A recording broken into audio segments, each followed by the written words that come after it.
আসসালামু আলাইকুম। Job power house YouTube চ্যানেলে আপনাদের স্বাগত জানাচ্ছি। আশা করি আপনারা সবাই ভালো আছেন এবং ঈদ ভালোভাবে কাটিয়েছেন। বিশেষ করে মুসলিম ধর্মাবলম্বী যারা আছেন, তো যাই হোক, ঈদ শেষ হয়ে গেছে, এখন পড়াশোনা নিয়ে আবার ব্যস্ত থাকতে হবে। তো বিশেষ করে আজকে ভিডিও নিয়ে এসেছি আপনাদের জন্য 18তম নিবন্ধন পরীক্ষার লিখিত যেই সিলেবাসটা, সেই সম্পর্কে বিস্তারিত কথা বলবো।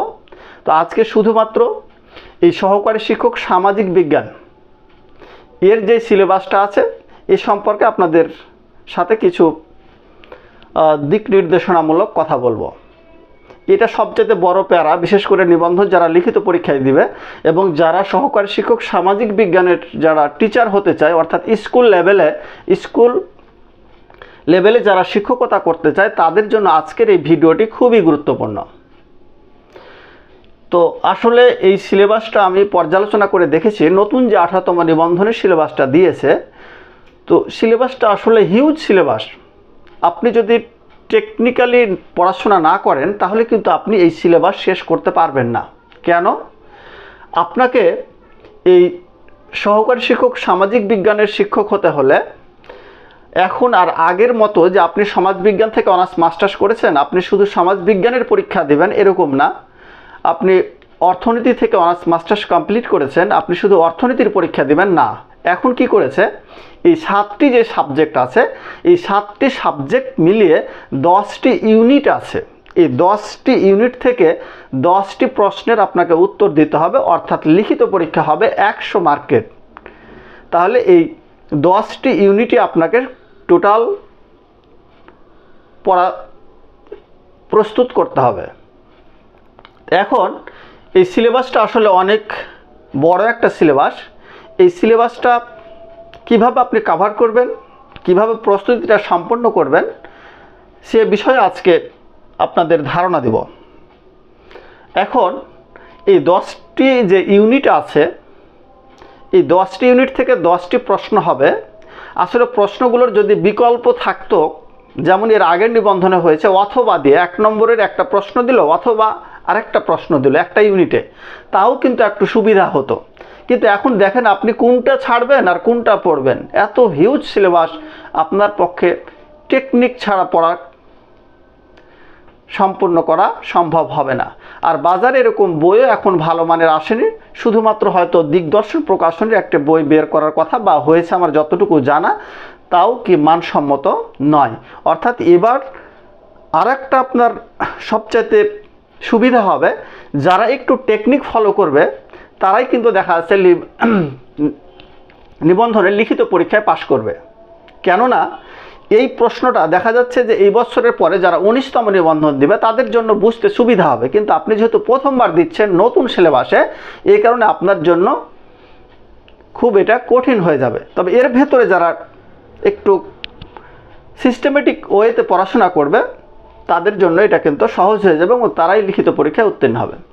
তো আমি একটু বলে নিই, এই সামাজিক বিজ্ঞানের টিচার হতে হলে আপনাকে যেহেতু 10টি প্রশ্নের উত্তর দিতে হবে, অর্থাৎ একটি প্রশ্নের মার্ক কত?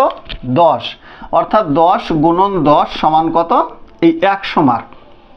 তাহলে 10টি প্রশ্ন দিতে হবে উত্তর 10টি ইউনিট থেকে। এখন এই ইউনিটে দেখা যাচ্ছে একটি প্রশ্নের সাথে বলা আছে যে এরকম কোনোটাতে 1 + 3 + 6 এরকম 10 হতে পারে, আবার 2 + 3 + 5 এরকম 10 হতে পারে। অর্থাৎ একটি বড় প্রশ্নের ভেতরে ছোট প্রশ্ন লিঙ্ক থাকবে। আচ্ছা, প্রশ্ন যাই থাকুক না কেন, আপনি যদি 10টি প্রশ্নের উত্তর দিতে চান তাহলে আপনি সময় পাবেন যেহেতু টোটাল কত? 3 ঘন্টা। সময় আছে কত? 3 ঘন্টা। তাহলে আপনি একটি প্রশ্ন লিখতে 18 মিনিট করে সময় পাবেন। 3 ঘন্টায় 180 মিনিট। আপনি একটি প্রশ্ন লেখার জন্য আপনার সময় বরাদ্দ 18 মিনিট। অনেকেই যেটা ভুল করবে, আমি একবারে নিশ্চিত বলে দিচ্ছি যে অনেকেই সময় পাবে না, অর্থাৎ 10টা লিখতে পারবে না। এই আর্টসের সাবজেক্টগুলো যারা পড়াশোনা করেছে, আপনি লেখা খুব দ্রুত লিখবেন এবং লেখা ফাস্ট করবেন। 10টি প্রশ্নের অ্যান্সার না করতে পারলে কিন্তু আপনি লিখিত পরীক্ষায় টিকা খুব কঠিন হয়ে যাবে, যেহেতু এটা কম্পিটিশনের পরীক্ষা। অনেকে কিন্তু দেখা যাচ্ছে 5-6টা লিখে কিন্তু দেখা যাচ্ছে আর সময় পাবে না। তাহলে টাইম ম্যানেজমেন্ট আমি মনে করি 18তম নিবন্ধন লিখিত পরীক্ষার ক্ষেত্রে এটা সবচাইতে গুরুত্বপূর্ণ। এটা আপনি যদি মাথায় নিয়ে সেট আপ করতে পারেন তাহলে দেখবেন সবারই প্রশ্নের উত্তর সম্ভব হবে না, কিন্তু আপনি প্রশ্নের সম্পূর্ণ উত্তর দিয়ে চলে আসতে পারতেছেন। আপনাকে বানিয়ে লেখার ক্যাপাসিটি থাকতে হবে। সব প্রশ্ন যে পড়বে আপনার কমন ব্যাপারটা এরকম না, বা আপনি এত বড় যে সিলেবাস আপনি সবগুলো কিভাবে করবেন এগুলো আমি পরে দেখাচ্ছি, কিন্তু আপনি সবসময় মনে রাখবেন যে টাইম ম্যানেজমেন্টটা খুবই গুরুত্বপূর্ণ। আপনি দেখা যাচ্ছে খুব সুন্দর করে নোট করলেন, আপনার নোট করে লাভ কি? আপনি ওই নোট লিখতে পারবেন না। কেন? একটা প্রশ্নতে যখন 3টা পার্ট থাকবে তখন দেখা যাচ্ছে আপনি কোন পার্টে কতটুকু সময় দেবেন, 4 মিনিট 5 মিনিট করে সময় দিলেই শেষ হয়ে যাবে, আপনি কিন্তু প্রশ্ন লিখতে পারবেন না। এই কারণে আপনাকে প্রশ্ন জাস্ট ধারণা করে ছোট ছোট আকারে কি করতে হবে, পড়ে রাখতে হবে। যেভাবে আসুক আপনার কি করতে হবে, একটু বানিয়ে সুন্দর করে লেখার চেষ্টা করতে হবে, তাহলে ইনশাল্লাহ আপনি টিকে যাবেন। এখন আমি সিলেবাসগুলো একটু বিশ্লেষণ করতেছি আপনাদের সামনে। ইউনিট 1-এ আছে রাষ্ট্রবিজ্ঞান পরিচিতি। ভালো করে একটু খেয়াল করে যান, রাষ্ট্রবিজ্ঞান পরিচিতি। এখন রাষ্ট্রবিজ্ঞান যে অনার্স মাস্টার্স করছে তার জন্য এই সাবজেক্টটা সহজ হয়ে যাবে, যেহেতু তার পড়া আছে। এখন অর্থনীতি যারা আছে তাদের জন্য অর্থনীতি ইউনিটটা কিন্তু সহজ হবে, অর্থাৎ প্রত্যেকের জন্য নিজ সাবজেক্টটা অন্তত পক্ষে আপনি ভালো মতোই বুঝতে পারতেছেন। এখন বাকি আরও যে 9টা ইউনিট আছে এই ইউনিটগুলো বোঝা আপনার পক্ষে দেখা যাচ্ছে খুব একটা সম্ভব হচ্ছে না। এখন আমি সবগুলো নিয়ে মোটামুটি একটু বিস্তারিত আলোচনা করতেছি। এখন রাষ্ট্রবিজ্ঞান পরিচিতি ইউনিট 1, এই টোটাল সিলেবাস থেকে একটি প্রশ্ন মাত্র হবে, মার্ক হবে 10। এখন এখানে প্রশ্ন হতে পারে আপনার, প্রশ্নটা আমি বললাম 2-3টা অংশে ভাগ হতে পারে। এখন ক খ গ করেও দিতে পারে বা একটা প্রশ্ন একভাবে দিতে পারে। যেমন একটু খেয়াল করেন সিলেবাসটা, রাষ্ট্রবিজ্ঞানের ধারণা অন্যান্য সামাজিক বিজ্ঞানের সাথে সম্পর্ক, পাঠের প্রয়োজনীয়তা, রাষ্ট্রবিজ্ঞানের মৌলিক ধারণা। এখন একটা প্রশ্ন দিল, সাপোজ রাষ্ট্রবিজ্ঞানের সংজ্ঞা দাও, এর সাথে লিঙ্ক করে দিয়েছে রাষ্ট্রবিজ্ঞানের সাথে সাপোজ নৃবিজ্ঞানের সম্পর্ক কি বা ইতিহাসের সম্পর্ক কি, আর সর্বশেষ দিয়েছে রাষ্ট্রবিজ্ঞানের পাঠের প্রয়োজনীয়তা কতটুকু, বা পাঠের প্রয়োজনীয়তা পড়ে বা পাঠ করে আপনি কি জানতে পারবেন। এখন প্রশ্নটা সাজাইছে রাষ্ট্রবিজ্ঞানের সংজ্ঞা দাও, এখানে দেখা যাচ্ছে আছে 2 প্লাস রাষ্ট্রবিজ্ঞানের সাথে ইতিহাস বা নৃবিজ্ঞানের সম্পর্ক এখানে আছে 3, তাহলে কত হলো 5, আর রাষ্ট্রবিজ্ঞান পাঠের প্রয়োজনীয়তাতে আছে কত 5, এই টোটাল হচ্ছে 10। একটু খেয়াল করে যাবেন। এখন রাষ্ট্রবিজ্ঞানের সংজ্ঞা দাও, এখানে আপনার মার্ক কত আছে 2। এখন এই 2-এর জন্য আপনি কয় মিনিট সময় পাবেন একটু খেয়াল করেন। আপনি টোটাল আছে এই প্রশ্নের জন্য 18 মিনিট বরাদ্দ, তাহলে এখানে 2-এর জন্য আপনি খুব বেশি সময় পাবেন না, 3-4 মিনিট। তাহলে আপনি সংজ্ঞাগুলো দেখা যাচ্ছে জাস্ট সাধারণ সংজ্ঞাটা, এবং 2-1জন মনীষী বা রাষ্ট্রচিন্তাবিদদের যদি মতামত দিতে পারেন তাহলে খুবই ভালো। এর আগের ভিডিওতে আমি বলেছি যে ইংরেজি কোটেশন আকারে দিলে খুব ভালো হয় আর কি। তারপর রাষ্ট্রবিজ্ঞানের সাথে ইতিহাসের সম্পর্ক, এটা 3। আপনি দেখা যাচ্ছে 5-6টা পয়েন্ট, এর বেশি দিতে পারবেন না। আপনি মুখস্থ করে গেলেন 10 থেকে 12টা প্রশ্ন পয়েন্ট, কিন্তু দেখা যাচ্ছে আপনি লিখতে পারবেন না, রেজাল্ট আপনার 0, ফিডব্যাক 0। এটাই সবচেয়ে বেশি ঘটনা ঘটবে, এবং এই জিনিসটা যে মাথায় রাখতে পারবে সময়ের ব্যাপারটা, সে 100% লিখিত পরীক্ষায় পাশ করবে, আমি বলে দিলাম। এবং 5 রাষ্ট্রবিজ্ঞান পাঠের প্রয়োজনীয়তা, আপনার বই আছে 15-16টা পয়েন্ট, আপনি 15-16টা মুখস্থ করে কি করবেন, আপনার দরকার নাই।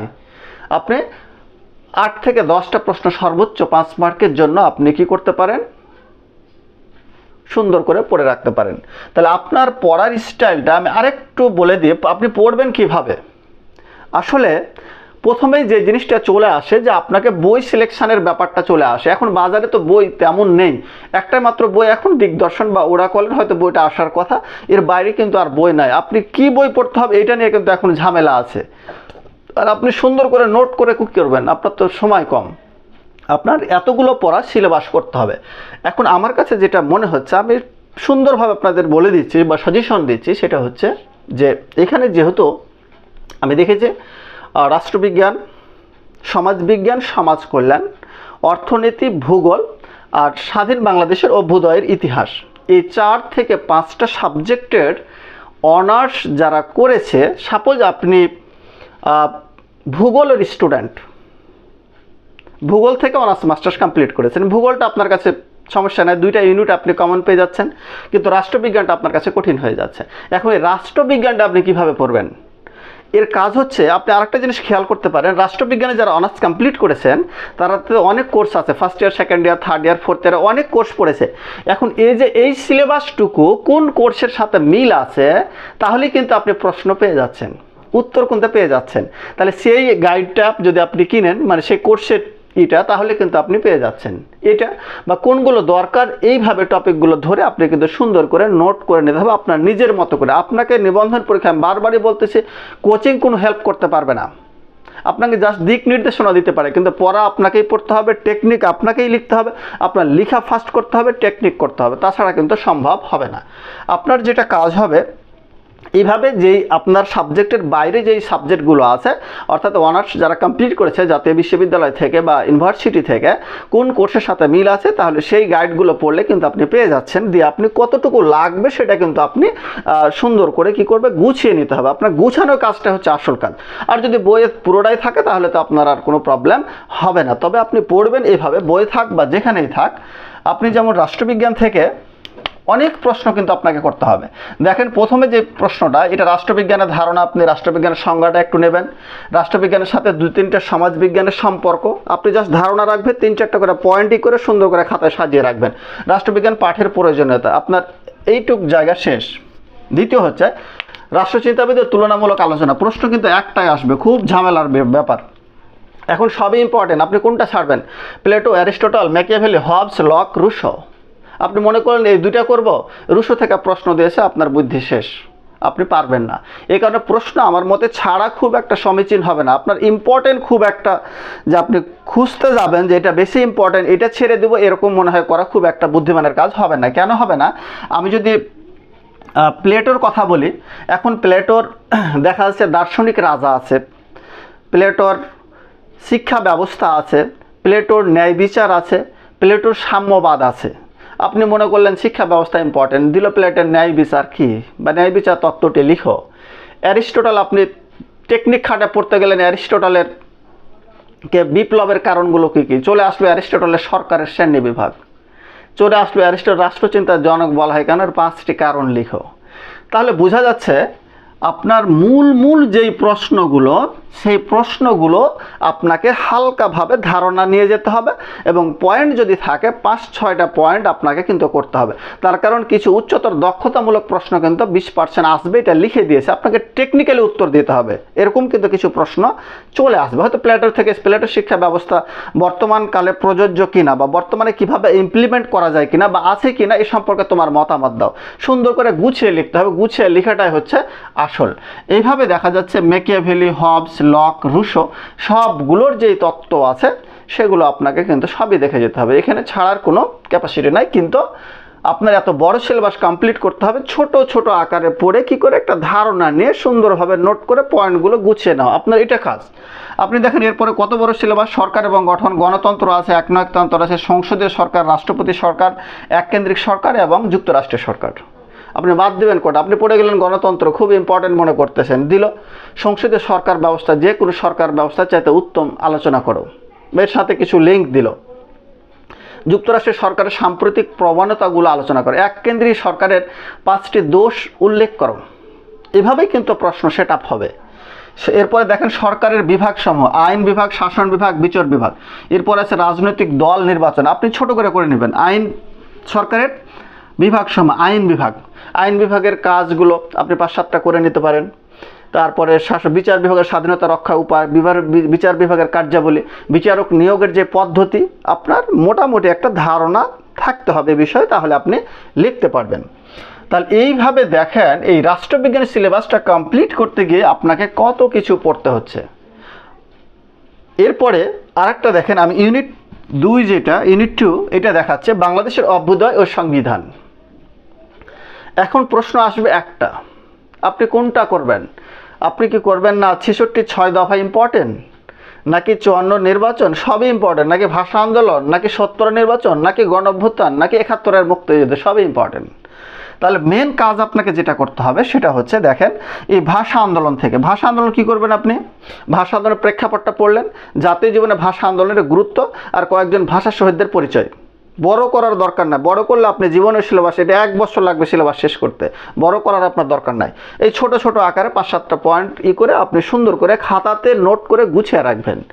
1954 সালে নির্বাচন, এটাও ইম্পর্টেন্ট। 66 6 দফা, এখন 6 দফার প্রেক্ষাপট, 6টি দফা উল্লেখ করো। 6 দফাকে মুক্তিযুদ্ধের ক্ষেত্রে প্রভাবিত করেছিল, স্বাধীনতার ক্ষেত্রে, এগুলো সব বিষয়গুলো আপনাকে সবই কিন্তু পড়তে হবে। এর সাথে আবার দেখেন বাংলাদেশ সংবিধানের মূলনীতি ও সংশোধনী সমূহ। এখন এখান থেকে যদি একটা প্রশ্ন করে সাপোজ, তাহলে এদিক বাদ, প্রশ্ন কিন্তু একটাই করবে, তাহলে আপনি কোনটা বাদ দিবেন? এখন এখান থেকে মনে করলেন যে ইম্পর্টেন্ট, আপনাকে দিল সংবিধান থেকে, আপনি প্রশ্ন কিন্তু কমন ফেলতে হবে। এই কারণে সব বিষয় কিন্তু আপনাকে ধারণা থাকতে হবে। বিশেষে যেমন রিটেন দেন বাংলাদেশ বিষয় আর আন্তর্জাতিক বিষয় বলে, আপনার কোনো প্রশ্ন কমন নাই, তারপরেও কি করতে পারছেন, আপনি লিখতে পারতেছেন। আসলে ব্যাপারটা এরকম। তাহলে বাংলাদেশের সংবিধান পড়লেন, সংবিধানের বৈশিষ্ট্য পড়লেন, 4টা মূলনীতি পড়লেন, আর 2-3টা সংশোধনী সমূহ পড়লেন, আপনার পড়া শেষ। এইভাবে আপনাকে কমপ্লিট করতে হবে। ইউনিট 10 যারা আছে বাংলাদেশের প্রাকৃতিক ও অর্থনৈতিক ভূগোল, আপনি ধরে ধরে পড়বেন। কিভাবে পড়বেন? ভৌগোলিক অবস্থানের ভিতরে ভূ প্রকৃতিটা একটু দেখলেন, এর শ্রেণী বিভাগটা দেখলেন, জলবায়ু পরিবর্তনের প্রভাব, জলবায়ুর বৈশিষ্ট্যগুলো কি কি হতে পারে, নদ নদী পানি সম্পদ ব্যবস্থাপনা, কৃষির গুরুত্ব, ধান গম ইক্ষু চা, শিল্প তৈরি পোশাক খুব ইম্পর্টেন্ট পার্ট। এখন বনজ সম্পদের গুরুত্ব আছে, বনায়ন কীভাবে সংরক্ষণ করা যায়, খনিজ সম্পদ আছে, যোগাযোগ ব্যবস্থা আছে, সবগুলোই কী করতে হবে, আপনাকে টাচ করে যেতে হবে। তাহলে দেখা যাচ্ছে আপনি একটা ইউনিট করে শেষ করেন, আপনার সাবজেক্ট রিলেটেড যেটা আছে বা 2টা পেয়ে যাচ্ছেন। তারপরে এই যে স্বাধীন বাংলাদেশের আপনি 2-3টা কিন্তু পড়েছেন, যে সাবজেক্টেরই হন। তাহলে এই স্টাইলে যদি আপনি পড়তে পারেন এই সিস্টেমে, তাহলে দেখা যাচ্ছে হয়তো 3 মাসের ভিতরে কভার করতে পারবেন আপনি। এখন নিবন্ধনের রেজাল্ট নিয়ে অপেক্ষায় আছেন। পিলির রেজাল্ট আসলে 40 যারা পাবেন না তাদের খুব একটা বেশি, আমি মনে করি যে এই এমসিকিউ পরীক্ষায় দক্ষতা আছে, তার কারণে 40 পাওয়া এটা খুব কঠিন বিষয় না। এর আগের ভিডিওতে আমি বলেছি 40 যারা প্লাস পাবেন তাদের কি করতে হবে, এখন থেকে রিটেনের প্রস্তুতি নিতে থাকেন। এটা আপনাদের জন্য কিন্তু বড় সুযোগ।